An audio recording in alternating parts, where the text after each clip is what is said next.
how is everyone doing? I'm doing great because today is Mel's best friend's release day. Well, while you're watching this a couple of days further, but when I'm filming this, it just came out. If you don't know, Mel's Best Friend is the latest album by Sabrina Carpenter, and I'm a huge Sabrina fan. So I was super hyped for this release.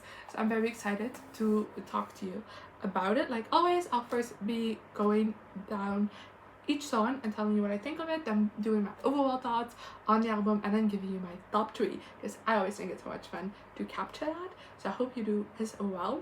So let's just, without further ado, jump into things with the track by track review, starting with Manchild. This of course was the single released before the album, and it's still such a bop. It holds up. It's such a true serotonin boost. It's so much fun and makes you want to get up and dance, and I still absolutely love it. It's such a good opener to the album as well. Then next we have Pierce. This immediately different vibe from Manchild, but honestly such a vibe. It's so dancey, it's a bit disco-y, it's so much fun, and I just love how tongue-in-cheek the lyrics are. It is just so much fun and I love it. Then next we have My Man on Willpower. And I love how this song thematically basically is the opposite of Tears. Like Tears is basically like, oh, I'm getting so horny because my man is so responsible. And then My Man on Willpower, it's like, I'm horny, why is my man responsible? I don't know. I like that contradiction after each other. I also really like how the lyrics are subversive, because she's like basically saying all these things that typically are compliments in a relationship or like wants in a relationship, and she's basically like, why are you doing that and not doing me? So I don't know, I really like that. I feel like it definitely fits Sabrina's humor really well, so I really like it. Then next we have Sugar Talking. Again, love the vibes of this one. This one feels so sassy and I really like it. The lyrics have Sabrina's signature humor all over it, and honestly, really love this song. Again, gonna hear it a lot today. Then we have We Almost Broke Up Again Last Night. And honestly, based on this title, I was expecting something more fun and sassy, kind of along the lines of Coincidence from Short and Sweet. But this is so different. This is a like very ballady song. I wouldn't necessarily say it's like super sad because it does have some humor to it, but it is definitely very vulnerable in a sense, but it is absolutely stunning, and again, loved it. Then next we have Nobody's Son. I honestly quite like the concept of this one, and I definitely think if I listen to it more it will grow on me, but right now I just haven't had the full click with it. I definitely can recognize it as a good song, which is why I'm sure of it if I listen to it more, connect to it more. But right now, just compared to like the rest of the album, I don't know. Then next I have Never Getting Late. Again, not what I was expecting from this title, but so much fun. I really liked it. It just, the lyrics are such a big fuck you, and I love it. It's so well done, but at the same time there's also some vulnerability to it, and I don't know, I just thought it was great. Then next we have When Did You Get Hot. Just gotta say this already, favorite of the album, easily. Oh my god, this is so good. Immediately right from the first note I was sold on it, I was in love with it, I'm utterly obsessed with it. It is just so fun and sexy, and I don't know, there was something about it that is a bit different for Sabrina, even though like fun and sexy describes most of her, like quite a lot of her songs. Like something about it feels different, and it works so well. It also plays a bit with like the lower side of her voice, and I really enjoyed that as well, so love it. Then next we have Go Go Juice.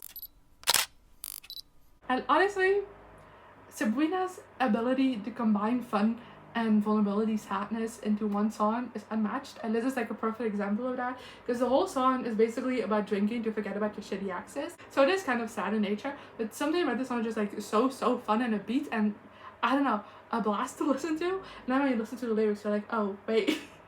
So yeah, I don't know, I really like that. Next we have Don't Worry, I'll Make You Worry. I just like Nobody's Son. This is one that I didn't immediately click with, but I do like, especially because this one has a bit more of like a dreamy vibe to it. I feel like I really like that typically in songs, and I also liked it on this track. But again, another one that I definitely need a few more listens to it to get as fully attached and in love with it as I am with the rest of the album. And next we have House Tour. Silly goofy fun song. I love this. Like honestly, this entire song is just silly goofy, but it's so much fun and it's so full of innuendo. It's great. just overall a blast to listen to. And I've already arrived at the last track of the album, Goodbye. Again, love the vibes on this one. I feel like it's giving ABBA, and I love it. It is just a really stunning track, and I love the lyrics to it. It's again a bit more sassy, but it fits so well. It is honestly a perfect closer to the album, and yeah, loved it again. So yeah, I kind of speed ran through that. I apologize. But in case you hadn't noticed, I love this album. I think Sabrina knocked it out of the park. It's such a great album. I generally love it. I feel like there's so many different vibes on this album, yet it sounds very cohesive.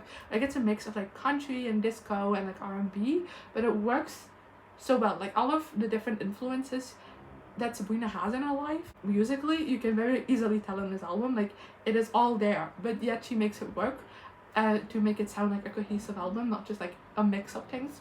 So props to that. And you know, like always, so Sabrina knows how to write a silly goofy song, and she did a couple of times during this album, but it was also so much hidden depth in there. I feel like this album is going to be misremembered a lot in the future. I can already feel it just based on the response to Short and Sweet, which is kind of more Short and Sweet. I feel like you have the silly goofy sexy songs and you have these sad songs, and like they don't cross over much.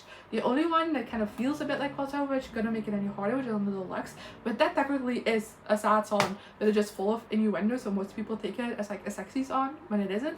I feel like just based on like responses I've seen to Short and Sweet, I feel like this album is gonna be misremembered as just like, oh, she just wants to fuck, and that's the only thing that this album is about, when it's not. Like there's so much kind of like vulnerability about like heartbreak and just like dating shitty people on this album that I feel like, honestly, also a theme of kind of a little bit being scared of too much depth in a relationship, I feel like is also going through the album. But there is so much depth to it that is kind of being hidden underneath joke after innuendo after sexy lyrics and stuff like that. I feel like it's very well hidden under there, but it is there. Like if you just have to pay attention to the lyrics and you can tell that it's there. I feel like the response on this album to me is going to make a huge difference to people who actually listen to the lyrics and people who are just here for the vibes, because I feel like there's going to be two very different responses to the album based on that, just because of how much I feel like is hidden within this. But yeah, that being said, I think Sabrina on this album can make you laugh, can make you dance, can honestly make you even emotional, and I love how it all just feels very her. Her signature humor is all over this, and it just, I don't know, I love it. I think it's so great. Also love how it has a bit of a fuck off energy to it. I don't know, I really like it, and I absolutely can't wait to listen to it over and over again, because I have a feeling this is one that's definitely like more of a grower instead of like an instant love. As much as I do love most of these tracks already, I feel like, you know, sometimes you have those albums where just like after first listening you're like, wow, this is my new favorite thing ever, and then sometimes it just like takes a few listens and you're just like, oh my god. And I feel like that this is one of those, so I'm very excited to just keep listening to it.